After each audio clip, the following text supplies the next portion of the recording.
cabinet secretary, which is good, but says currently it is the minister responsible for matters relating to legal affairs and public prosecutions. But you see, under the amendment that has been brought by Honorable Ndonya, for some reason, the full stop ends with matters with legal affairs, and public prosecutions has been deleted. I don't understand, the Honorable Ndonya has not explained why the cabinet secretary here is no longer in charge of cabinet prosecutions. I actually would have loved to see Honorable Ndonya defining the cabinet secretary in a better way, because even the current definition is not good enough. Because, Madam Speaker, who is the cabinet secretary responsible for legal affairs? When you look at it, is the Attorney General under the laws of Kenya actually a cabinet secretary? Because there are three categories of people who sit in cabinet under Article 152. One is the president, who is not a cabinet secretary. The second one is the deputy president, who is not a cabinet secretary. And the third one is the Attorney General. Then the fourth category is cabinet not more than 22 cabinet secretaries. So in our law, can we actually say that we leave a responsibility to a cabinet secretary, when in fact at the back of our minds we mean that is the Attorney General? But at any rate, the Honorable Ndonya should just have left it there the way it is, because when you add and public prosecutions, that at least points to the direction of the Attorney General. If you leave it at legal matters, you don't know who is responsible or who is not responsible for legal matters. So that particular amendment on the definition of cabinet secretary does not succeed. Madam Speaker, I don't know whether the honorable members have actually tried to internalize what is the meaning of this amendment. The first thing is to create a situation of sex education. And you know, when you say that the cabinet secretary shall do this, that would not have been very bad in itself. But when you start saying that the cabinet secretary shall consult with the cabinet secretary for education, you are bringing these things to school. And Madam Speaker, when you bring these matters to school and you have not done public participation, that brings a very dangerous situation. In the first place, all of us know that these are matters that are hotly debated. The honorable member who was moved might belong to the Seventh-day Adventists. The seconder might belong to the Second Adventist, a church with a very high conscience. I don't believe that has been consulted. There are many people who still have an objection with bringing legal and with sexual education to schools. And I think that these matters should have been left. If you want to live with the cabinet secretary, don't involve the cabinet secretary in charge of education. Leave him out of this thing, because we still have not resolved the issue of whether sex education should be part of our curriculum. When the honorable member from Kiambu says that every morning this matter should be said at the assembly, that is dangerous. As matters of sex education should begin with the parents, should go to the church, should go to other people that train conscience. But when you try and say that you are bringing matters of the Sexual Offences Act into school and call it sexual education, Madam Speaker, don't bring it to school. Delete this part that says in consultation with the cabinet secretary for education. If you insist it must remain with the cabinet secretary, let it remain outside the school. Go and educate people in the barazas. Go and educate people on TV. Go and educate everybody elsewhere, but don't bring it to school. Then, Madam Speaker, there is a terminology. Honorable Member for Kilgoris, yeah. You know you are a very good debater, and you have a lot of experience, and you have been in this house for long.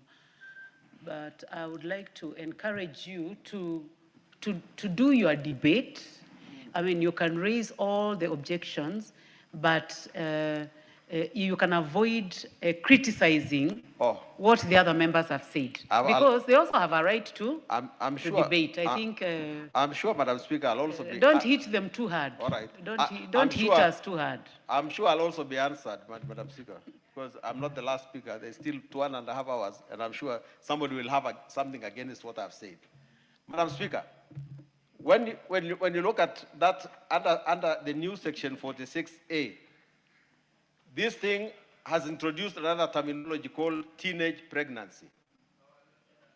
Teenage pregnancy, Madam Speaker, is not defined, excuse me. The teenage pregnancy is not defined in the law as it is today. At least it is not defined in the Sexual Offences Act. So what is teenage pregnancy, Madam Speaker? Teenage, teen in itself talks about 13, 14, 15, 16, 17, 18, 19. The law draws a line at 18. 18 and 19 have nothing to do with law. So what is teenage pregnancy? So let us not try and introduce another terminology that doesn't exist. And I'm putting this as the lenses of a lawyer, not of I'm not arguing a philosophical thing. When you hand over this law to the lawyers, how will they interpret this law? It is not going to be interpretable in any way. And lastly, Madam Speaker, there is a principle of law that says that the law cannot act in vain. So, if you say today that we are going to promote public awareness and sexual offenses through nationwide education and so on, how is this law going to be implemented?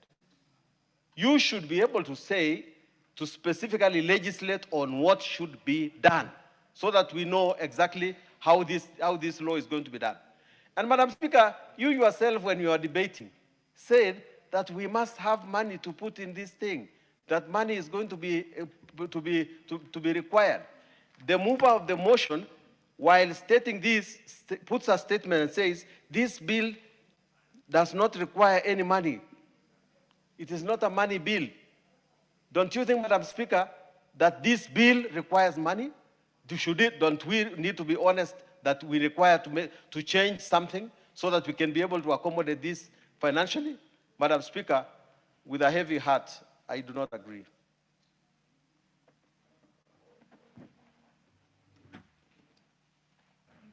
Thank you, Member for Kilgoris. The Honorable Karoli Omondi, Member for Suba South.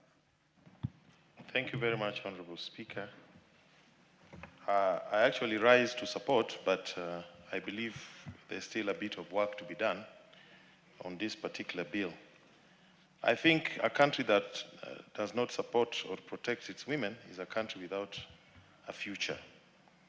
And if you clearly understand the various definitions of sexual offenses, then you will understand that this particular problem affects both boys and girls.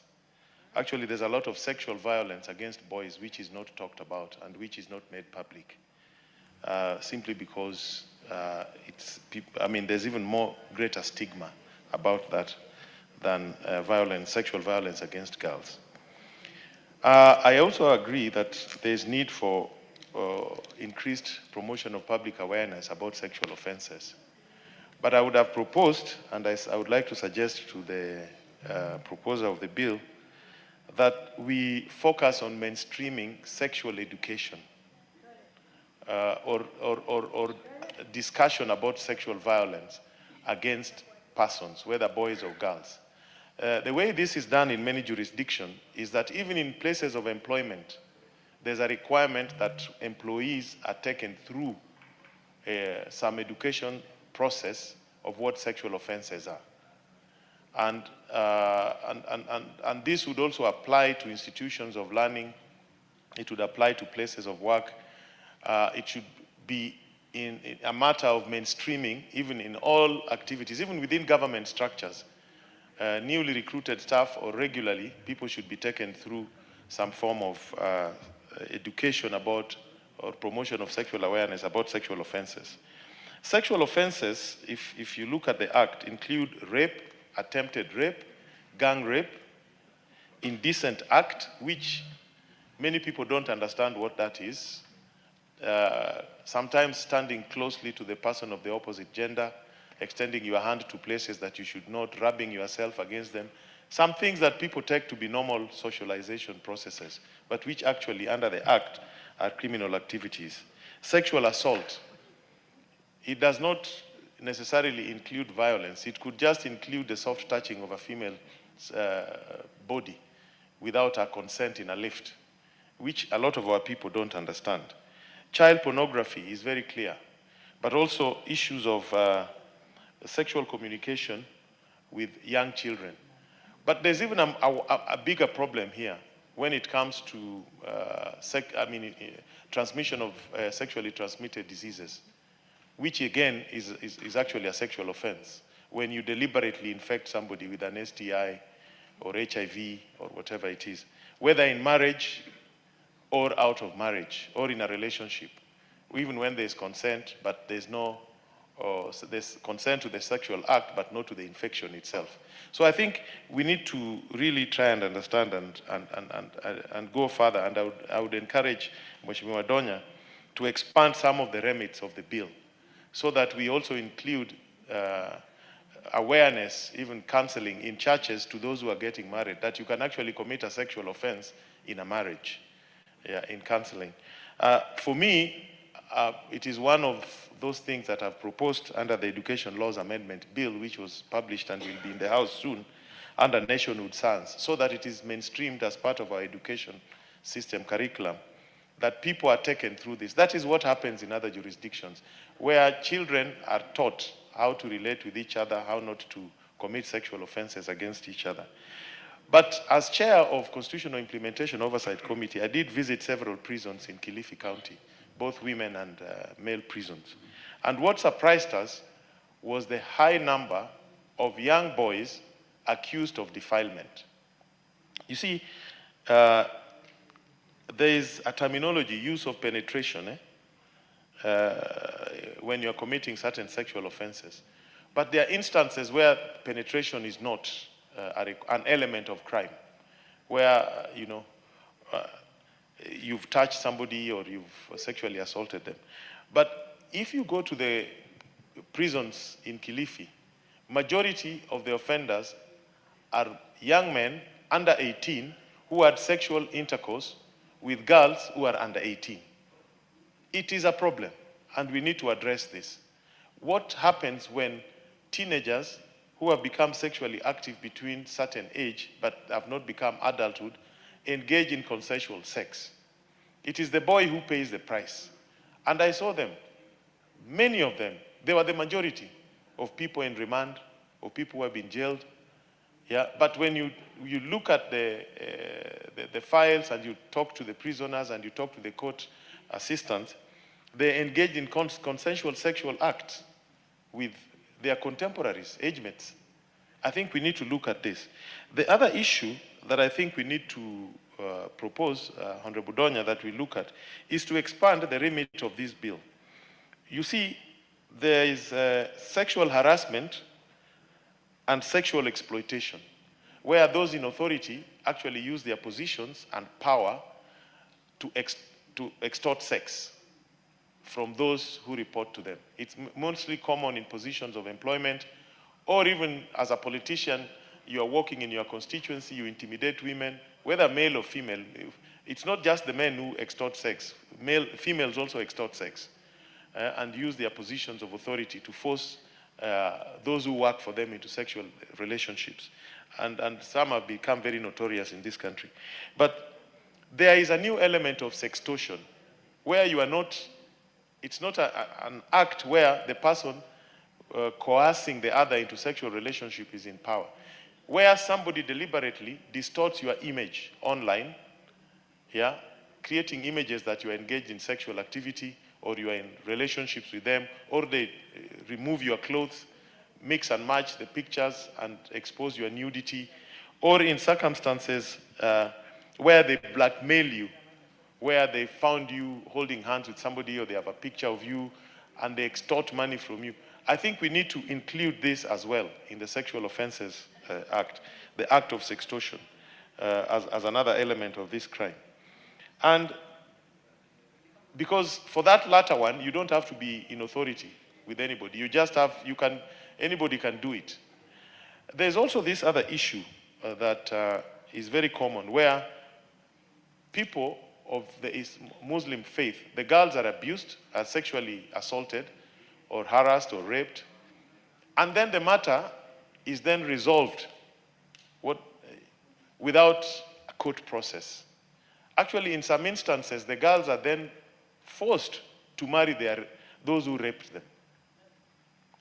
Which, I mean, there can be no more grievous assault after that. So I think we should have express exclusions when it comes to sexual matters. Madam Speaker, I have a point of order. Yeah, when you have sexual offenses, the matter must proceed naturally to a court of law for adjudication.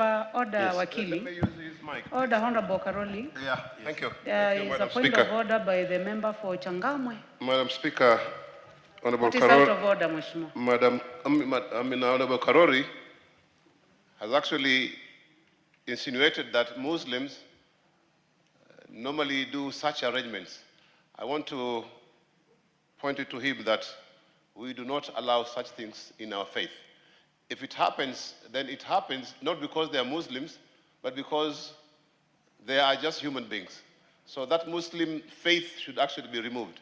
And I think this is also applicable to non-Muslims. They do such arrangements as well. So I just wanted that insinuation of the Muslim faith to be removed from his speech. Thank you, Madam Speaker. So what is out of order is the subject of the honorable member being truthful. Yeah. Okay, Wakili? Maybe with... No, I want to give him a chance to, he is the one who was on the floor debating, so if you would like to comment on it. What my dear friend should have asked me is to add Christians as well, because it is happening in both, but not to exclude Muslims, because it is happening amongst them. The other day, there was a big documentary on NTV in Wajir, where girls came and clearly said, I was raped. The family came, said I should not file a complaint in court. And there was even a suggestion that dowry be paid and she gets married to her rapist. It was there. So let me put it this way. Both Muslims and Christians who practice this, we should not allow it. Yeah, but we cannot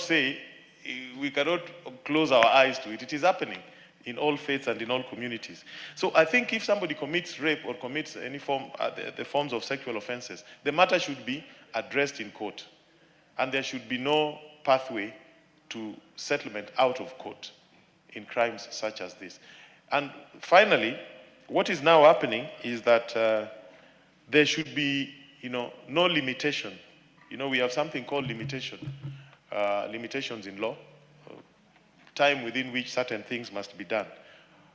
Good luck for criminal activities, there are no limitations. So even if you committed a sexual violent act against a woman 20 years ago, if there's still witnesses, you can be prosecuted. With all those remarks, I support and I propose that the proposer of the bill allows certain amendments to be introduced to strengthen her bill. Thank you very much. Thank you very much. The Honorable Lisa Chelule.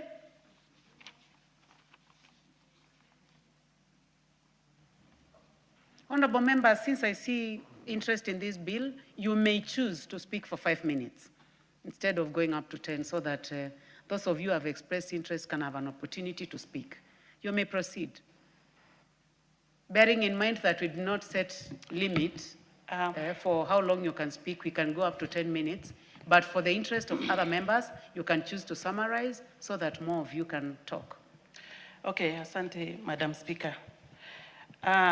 Ningetaka kuongea kuhusu hii sheria ambaye inahusu jinsia na mambo yao ya kimaisha. Na kabla sijaongea, ningependa kupongeza Mheshimiwa kutoka Kisii County, Mheshimiwa Donya, ambaye ameleta sheria ya kuleta amendments ama marekebisho katika sheria iliyoko. Na ni mambo ya maana sana, mambo ya kufunza watu, mambo ya kuelimisha wananchi, kuelimisha watu wazima, kuelimisha watoto hata kwa shule. Nataka kusema wakati Mheshimiwa Sunguli amesema hii masomo ya kuelimisha watu mambo ya unajizi na mambo kama hayo, siwezi kuunga mkono. Ningependa sana masomo ipelekwe kwa shule. Nimesikia Mheshimiwa Karoli ameongea, amesema kuna mahali watoto wachanga wanafanya mambo ya unajizi ama wanafanya mambo ya ngono na ni watoto wadogo. Na hii inafanyika katika shule ama nyumbani. Kuna haja sana tuwe na elimu ya kutosha.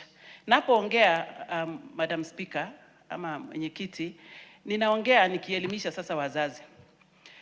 Mheshimiwa wa Nandi County aliongea na akasema kuna wale ambaye wanafanya makosa wakati mtoto yao ama yeye mwenyewe amenajisiwa, kuoga ama kuosha manguo zao za ndani.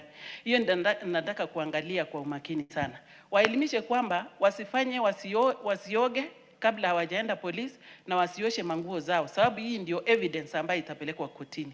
Leo hii tunapoongea kitu ni kitu ya maana sana, na nataka kupongeza wajumbe kina mama na wajumbe kina baba ambaye wameongelelea hii sheria. Hii ni kusema sisi wote hatuwezi kiketi chini na kuanza kufikiria ama kuanza kuichukulia kwamba kila kitu ni sawa. Unajizi ni kitu mbaya sana na hatungetaka iendelee. Hata sisi kama wajumbe ambaye tunaketi kwenye hii bunge, wanaume kwa wanawake, hakuna mtu anaweza furahia mtoto yake akinajisiwa ama kulawitiwa kama ni kijana. Hakuna mtu anafurahia mambo kama hiyo, ama ya mtoto ya jirani ama ya shule fulani. Hakuna mtu anapenda mchezo kama hiyo, na inafanyika. Kwa hivyo katika sheria yetu tuko na sheria ya kutosha, lakini imefika wakati ambaye inafaa turekebishe, inafaa tuboreshe sheria ambaye hiko. Na Mheshimiwa Donya ameelimishwa na Mheshimiwa Karoli ameelimishwa kuhusu sheria ambaye imeletwa na Donya kwamba inafaa inoneshwe, inafaa kuboreshwa zaidi. Kwa hivyo inafaa Mheshimiwa Donya tuketi pamoja tena kabla haijafikwa masomo, hatujafikia masomo ya 3. Member for Nakuru County, are you trying to call the Honorable Karoli Omondi Caroline? No, nimesema Omondi, nimesema Karoli, sikusema Omondi, but I know his name is Omondi Karoli. Sikusema Caroline, but I think Karoli is the opposite of Caroline or what? I don't know, but he's Karoli. I mentioned Mheshimiwa Karoli. So, Madam Speaker, ninataka tu kusema mimi kama mjumbe kutoka Nakuru, ninaongea na wazazi. Na ni kwa nini ninaongea na wazazi ama relatives ya wale watoto ambaye wamenajisiwa, wamefanyiwa kitendo mbaya, kwamba si vizuri kuketi katika kijiji pia ama kule polisi kuketi na kuongea mambo ya kienyeji na kuongea mambo ya kuhongana kama wazazi kupatiwa pesa kwa niaba ya yule mtoto mdogo ambaye yeye hajui ni nini inaendelea katika maisha yake. Na katika hii sheria pia ninaona kama ni vizuri pia kuweka yale maongeo ambaye watu wanaweza kuamua kuongea tu kusema okay, wacha tuwapatie ng'ombe, wacha tuwapatie pesa, wacha hata mwenye alifanya hivyo aendelee kuwa msichana. Hiyo sio suluhisho. Lazima kila mtu ajue mambo ya unajisi ni makosa na kuna sheria ambayo inaweza kufungwa miaka mingi sana. Na ningependa tu kuchukua hii nafasi niambie Mheshimiwa Donya kwamba tuketi tena tuangalie mambo ambayo tunaweza kutaja kabla hatujapitisha hii sheria ambayo umelete kwenye bunge hii. Otherwise nasema asanteni sana wajumbe ambao wameongea positively, na kitu ambaye ningesema Madam Speaker ni waziri husika ihakikishe kwamba elimu ama sensitization, elimu kuhusu hii mambo iendelee, iwe a program. Hata kama ni program ambaye wataweka katika kwenye vernacular station ama zile stations ya kinyumbani, ili kila mjumbe hapa wawe wakiongea kuelimisha watu pale nyumbani, ama iwekwe katika curriculum ya masomo yetu katika nchi yetu ya Kenya. Tuhakikishe kila mtu amejijua, msichana amejijua, kijana amejijua, wanajua unajisi ni nini na ni nini na steps gani itafuatwa wakati imefanyika. Asante Madam Speaker. Naunga mkono. Asante. Mheshimiwa Eric Wamumbi, mbunge wa Mathira.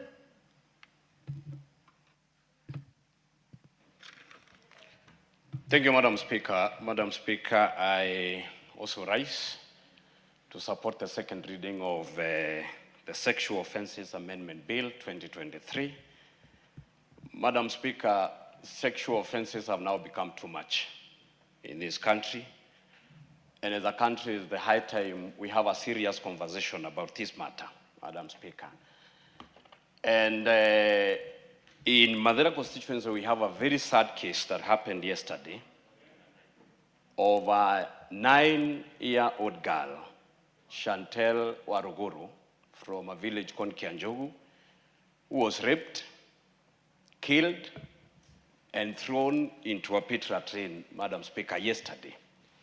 And it is alleged that it was done by her uncle. I strongly condemn that incident, and I'll be joining the peaceful people of Mathira who will be walking in Karatina on Saturday from 9 a.m. to condemn that act. And I want to agree with my colleagues who says that a rape case should be between the state and the rapist, because we have seen so many cases of out-of-court settlement. And a rape case, a rapist should be denied, just like a murderer should be denied bond. And I must thank the member for Kisii for coming up with this amendment so that we make sure that we have this conversation as a country. Madam Speaker, we have structures. And I agree we need to do sensitization. Many times we talk about tree planting, we talk about lifestyle diseases, and we do a lot of sensitization to these agendas. We have enough structures. We have GAO officers, we have county health promoters, we have so many structures that we need to use to sensitize our people on this matter.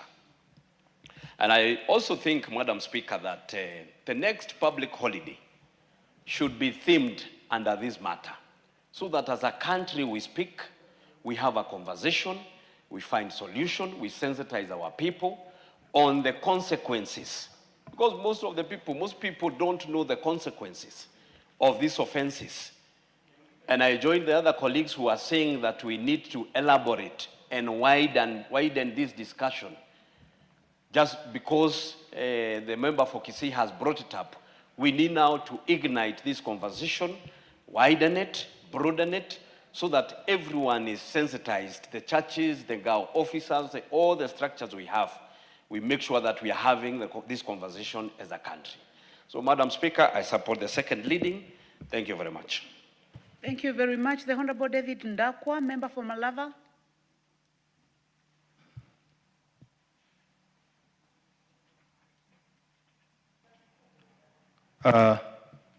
Thank you, Madam Speaker, and I'd like to congratulate Honorable Doris Donya Aburi for coming up in her own wisdom with this bill of sexual offences awareness, number 78 of 2023. Madam Speaker, looking at this bill, there is a section whereby it is stated that the Cabinet Secretary should establish a program to safeguard, protect, and promote the right to education of victims of sexual offenses. Madam Speaker, that one is the best we can hear from the bill, because if it aligns with the acting constitution, the society will be a safe place to live. Madam Speaker, providing public awareness on sexual offenses, it builds a safe society, and it gives a face to a responsible society, and the society becomes informed. Madam Speaker, when we educate people about sexual offenses, it constitutes for them to know what is right for them, by understanding the boundaries, by understanding the consent. Madam Speaker, it tells them what the law states, and this reduces the cases significantly in abuses. Madam Speaker, the vulnerable groups, whom I'm calling the children, people living with disabilities, marginalized groups, are the most affected because they have no voice. But Madam Speaker, if we have public education, it empowers these vulnerable groups, and it gives even the guardians of these vulnerable groups to have the knowledge on how to identify, prevent, and report these cases. Madam Speaker, when cases go unreported due to fear, stigma, and ignorance, it is because most of the society have no awareness means. That is why if programs are put in place to help the victims understand their rights and available system to keep support, like the police, like the hospitals and the counseling services, we can reduce sexual offenses and we can have a society that has a face. Madam Speaker, when we have informed communities, they become aware and safeguard. Even where Honorable Sonkoli says they should not be taken to schools, at that early age is when one needs to understand and grasp well what it means for them to have a dignified life. So it can be extended to churches, to schools, and even working places. We might think they are responsible people, but when they go mad sometimes, or maybe having some issues, their moral understanding, normally there is a decay at working places. And even in public places, we need to take their awareness to the society so that we can live a dignified life. Madam Speaker, I'm up to support this because cultural taboos are often prevented upon discussion. But with public awareness, we can have these sexual offenses discussed amicably by creating safe environment or safe spaces for the victims to air out what they have gone through in the name of experiences as a show, as a learning processes to others, so that we can have an open society where discussions are available. Madam Speaker, as I conclude, educating citizens about laws of sexual offenses, it helps people to understand the consequences of the committed crimes and the seriousness that it deserves for them to understand. They might get into reduction because of the penalties involved. Therefore, Madam Speaker, in our own wisdom, I give support to Honorable Doris Donya to come up with this bill that is very essential and very important to our society. Thank you, Madam Speaker, for the opportunity. Thank you very much. The Honorable Elizabeth Kailemia, member for Meru County. Thank you very much, Madam Speaker, for giving me this opportunity. And thank Doris Donya for bringing this up once more for the second reading. I really don't know what to say because this thing is so rampant. And to my opinion, I think we need to emphasize more on awareness, advocacy, anything we can do to make the public aware that they have rights, particularly those who have been defiled. In my area, I had a girl who was raped and several others clapping as the girl is being raped. And it was so sad that fine morning when I learned of that episode. It was so sad. And the girl hid herself because obviously the family didn't want to be embarrassed. So the girl had to hide. She also didn't want to be known. And it has taken such a long time even to catch the culprits. Even today, I think they are still at large. They have not been taken to the police because the girl in the first place was not cooperating. So that's why I really want to emphasize. Let's create some awareness to our people, particularly the parents who want to hide this sin, knowing very well their girl was defiled by their uncle or even the brother or the father, and still they want to hide this thing. So somebody talked about adding more money in the budget for awareness. I would really support that. And thank Doris Donye so much, because in my place, I don't know what has happened lately.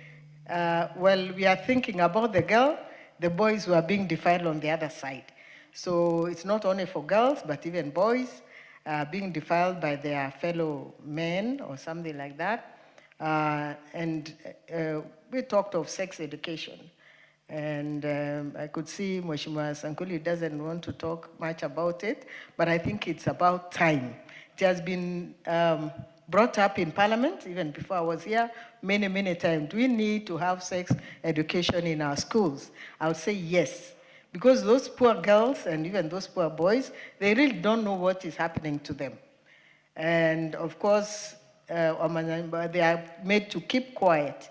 But if they know that their state is supporting them, will defend them, will protect them, I think they will be able to come up and talk about it. I think there are more people outside who have not come up to talk than those who have even talked about it. It's so rampant everywhere, as somebody mentioned, even the whole world. But let's take care of our people, not only children, but even grown-ups. And again, Donya, thank you very much, Mheshimiwa, for bringing this up at this time. Thank you. Thank you very much. The Honorable Beatrice Adagala, member for Vihiga. Thank you, Madam Speaker, for giving me this opportunity also to speak on the sexual, on the bill that Honorable Donya wanted it be amended on sexual offense amendment bill. I want to say that actually there is a very big problem across all counties, whereby we are having a lot of sexual offenses taking place.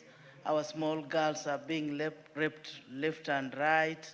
There are several cases you get somebody even raping a 2-year-old child. You wonder, is that one mature enough to know anything to do with the sex issues and so forth? This bill has come up at the right time, this amendment. It has to be done, and I'm really supporting it. We want it to go through so that measures can be taken.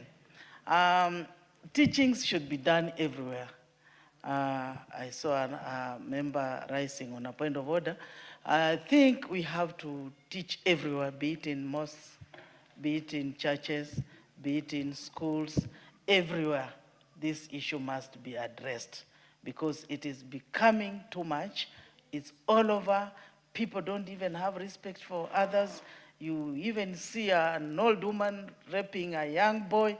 It is becoming rampant, and this one even should be declared a national disaster, which must be handled all over, and the minister must arrange for it to be taught everywhere, be it even the chiefs, be it in the chiefs' barazas, even the village elder barazas, because we have had cases whereby young girls are defiled by old people, and even grandparents.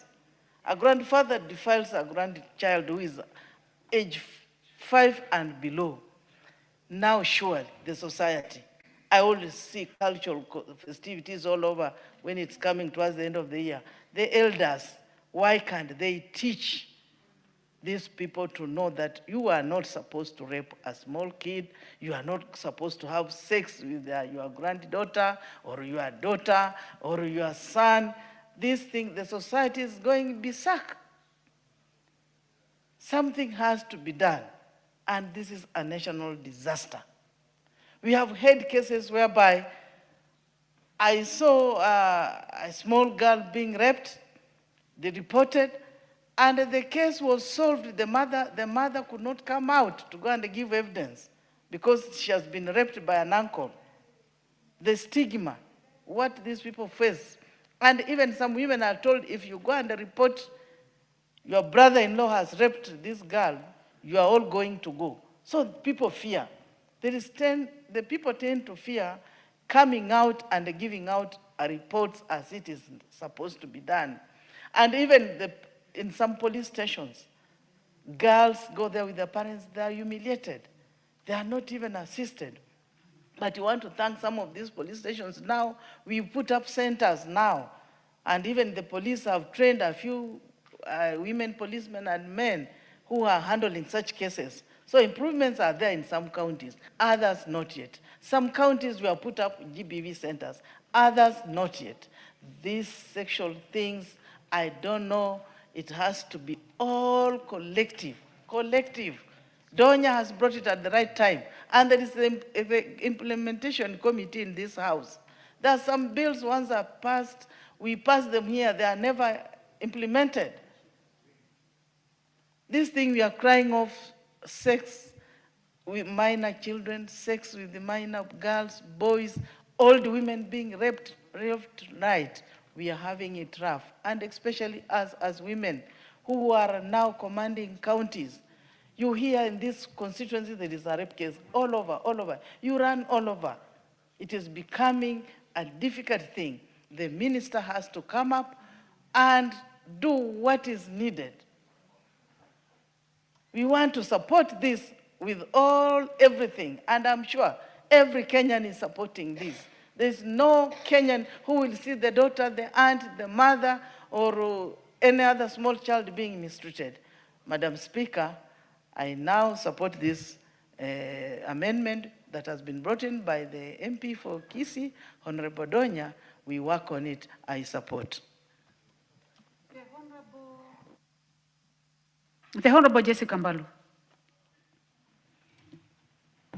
Member for Kibwezi East. Thank you very much, Madam Speaker, for giving me this opportunity. From the onset, I want to say that I support the bill by the Honorable Donya.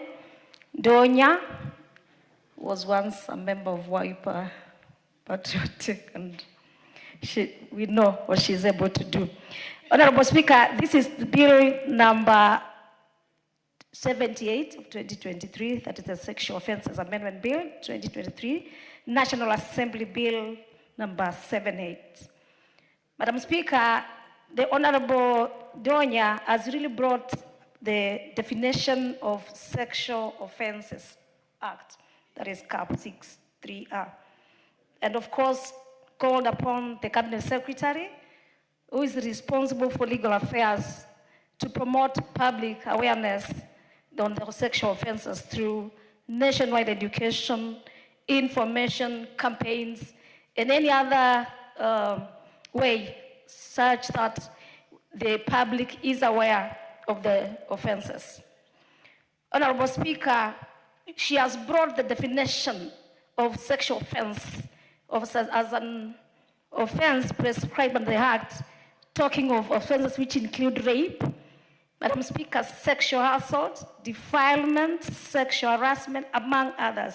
And so I say, even this bill, we are going to bring more amendments to make sure the bill is covering each and every area. Having listened to the member, there's so much input from the members, and I really want to associate myself, including recall my bill for in the last parliament. Order, the Honorable Jessica. Honorable members, I would like to take note that we have several members who are dedicated interest, including the Honorable Leo Njeru, the Honorable Marumwinyi, Caroline Ngelechei, and the Honorable Beatrice Kemei. I would like to encourage you to be available on Wednesday so that you can debate. The Honorable Jessica Mbalo will have as a balance of 8 minutes. So if you're available on Wednesday, you'll have an opportunity to be able to debate. Thank you, members who have participated. Honorable members. And the time now being 2 minutes past 1 p.m. This House stands adjourned until today, Wednesday, 11th of February at 2:30 p.m.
Basi tunapokea Rais wa Jamhuri ya Kenya akija kuwekelea jiwe la msingi ili madarasa yaendelee kujengwa, masomo yaendelee. Karibu sana Mheshimiwa Rais. Wakiwa moja kwa moja na Naibu wa Rais Profesa Abraham Mure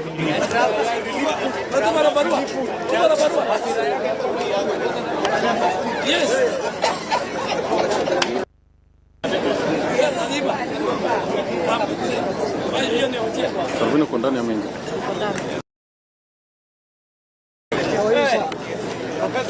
Habari yako mwalimu? Very good. Asante sana. Hello, how are you? Habari yako Esther? Hello, how are you? Very good. Hi. How are you? Habari yako? Very good.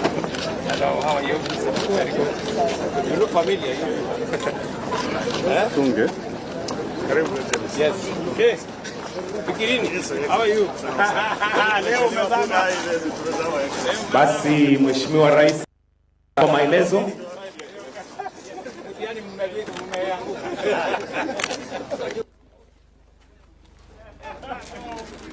So utashika na hivi ndio na kwa maana Rais aelezewe vile shule inavyokaa.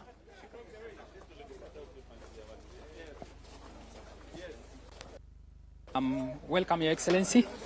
My name is Engineer Mol Duncan. How are you? Nzuri sana. So what we are putting up at Garissa University is a two-storied tuition facility, which is supposed to house 1,100 learners. And it's due to the proposal that you sent to Madam Karen Basie, and she was able to send us here to come and put it up. From it being two-story, maybe I can explain what we have at the ground floor. So at the ground floor, maybe if I can just explain from what is behind us here. So this is the ground floor. So we have the auditorium, which is able to house a total of 500 learners. So it has two levels. It has the ground floor and the first floor level. Then we have two lecture halls at the ground floor level that are also able to house 100 learners each. Then we have a lab a science lab, and we have the innovation center, which is also able to house 100 learners each. So when you come to the first floor, just as I informed you, that the auditorium covers 2 levels, so it's a double volume. So we have 200 learners will be at the first floor level and 300 learners at the ground floor level. So at the first floor level, we also have the science lab, and we also have the ICT lab. Very good. And then we also ICT can accommodate how many students? 100 as well. Okay. Yes, and we have an innovation center which can also accommodate 100. Very good. And as part of the works, this is going to also cover the equipping. So we are constructing and equipping it fully at a total of 279. And we've also, where you are currently, you're feeling a lot of heat. So we've taken care of that with these sunshades. Sorry, Your Excellency. With these sunshades over here. Okay. And then the windows also allow cross ventilation. If you look at the sunshades are also on this other side. So that is what we are putting up here. Asante. Asante sana, Mheshimiwa. Thank you. Thank you very much for responding. Thank you so much. Very much for responding. You're done.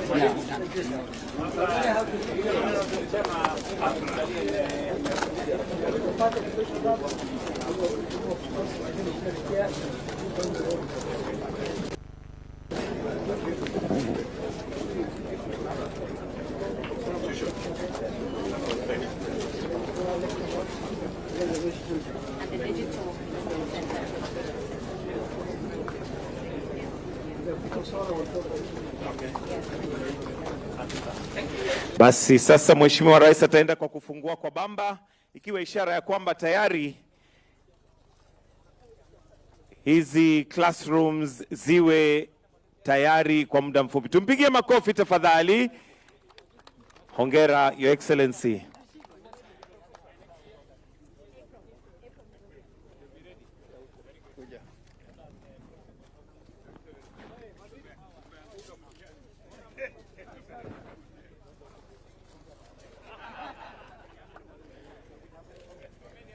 Basi watu wa Safaricom, wale wamewakilisha Safaricom kwa haraka.